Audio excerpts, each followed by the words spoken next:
Connor, I want to go back to something you just said about it's a golden time in IndyCar, but I think it's maybe even bigger than that. I think it's such a huge time for all motorsports. It feels like this rising tide that's lifting all the series. And I was looking at a tweet that you tweeted a couple of weeks ago, or maybe a month ago or so, and you said you just finished watching Drive to Survive, and yet again, I can't see any doubts how good this is for Formula One. I don't care if they lied to me the whole show. Emotional stories are cool.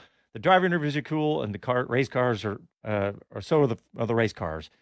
And I was reading an article about how many people have been watching this Drive to Survive, right? And not only that, there's a research study showed that they showed exactly how many people have watched it just in the first 2 weeks of this year. 57 And I don't say it out loud. Oh! And I was just about to bet Connor if he could come within 10% of the number, I'd give him $100. Ah! And so if you can guess how many people have watched Drive to Survive in the first 2 weeks of this season, if you can guess within 10%, I'm going to give you $100. I mean, I don't even know. I feel like I should know because I've done a lot of research on this, but it has to be more than 20 million people. 57 million hours have sorry, I've totally messed up the entire bet. Hours. Okay, but it was hours. 57 million. You owe Conor Daly officially $100. I think you're absolutely right. Yeah. So 57 million hours of that show, he's smiling, of this show have been watched. And I'm like, that is a stunning, mind-blowing number of how much. And it actually changes them. If you were a sponsor, we've been talking about that. And Connor, you can speak to this. Think about what that does to a Mercedes in terms of the overall year. I mean, yes, they've got, it's all over the car, but this is such a different audience.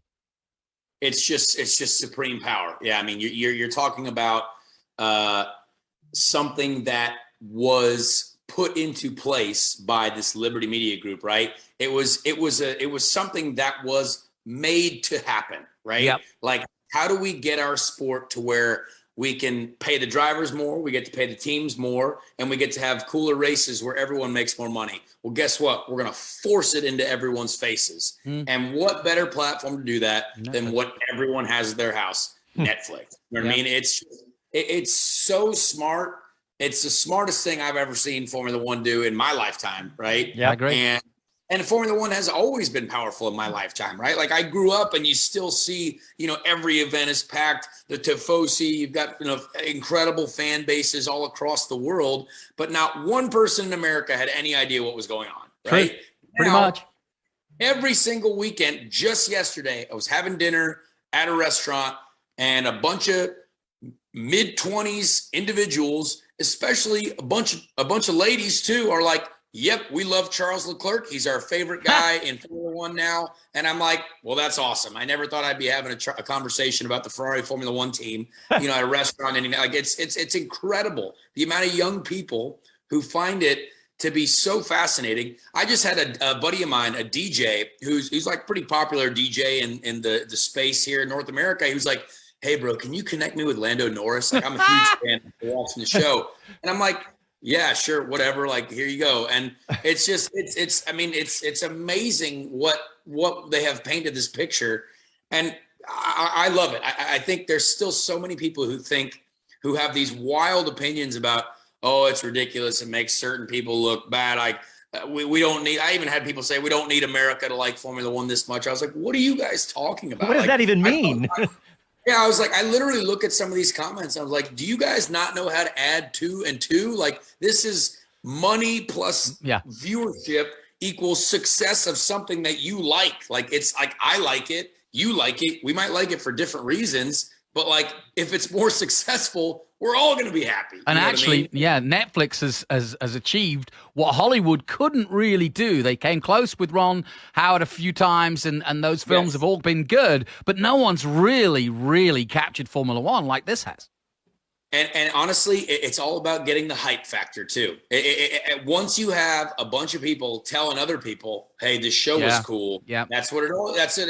Then you're like, well, I got to watch it. Cause I can't count how many times someone has told me, oh, that show was really cool. You got to watch it. And guess what I'm going to do? I'm like, well, he said it was cool. I'm going to go watch it. Yep. And I think yes, it's good for Formula One, but I truly do believe it has done a lot for motorsport. Now, no one in Formula One or NASCAR or IndyCar, no one. I haven't really heard many people say like, "Oh, let's all work together and all be successful." You know what I mean? Because it's competing sport bodies, right? But what that series has done is, I think, just basically shown more of an appreciation for motorsport, right? Yeah. Like they're like, "Oh, we watch Drive to Survive." It's like, what you do similar to that? And we're like, "Well, yeah." And they're like, "Well, that's cool. Like that's awesome. Like we probably like watch that too." You know what I mean? So I hope IndyCar can get a similar program. I don't think it'll happen, but I think we're working on it. And I think at some point, maybe if we can produce something that brings people to that deeper level, right? Bring them into our lives a little bit more, bring them to the track, get them into the details, because when you're at the track in an IndyCar race, I don't see anyone not having a good time. Like it's a great immersive environment.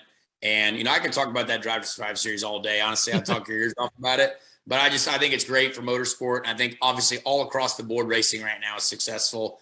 And we love to see that because I like to have a job. There you go. Yeah, we were talking earlier about the Haas team and how Gunter Steiner has become such a star, and it almost doesn't matter what the Haas team do on track. Sometimes they're going to fire him because they haven't got any points, and I was like, no, they're not. No, they're not. They're not firing Gunther Steiner.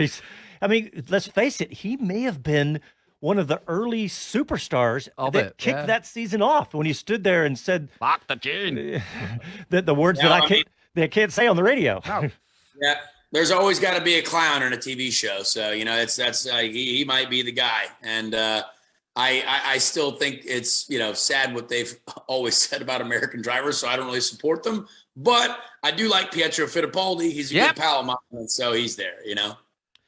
Well, Conor, I know you said that you have been on the road like crazy. Yes, you promised us 2 segments, and I would love to sit here and talk to you for the rest of the evening, but I know you probably need some rest. We really appreciate you coming on, and I hope you do well this season, and good luck in the 500 and everything.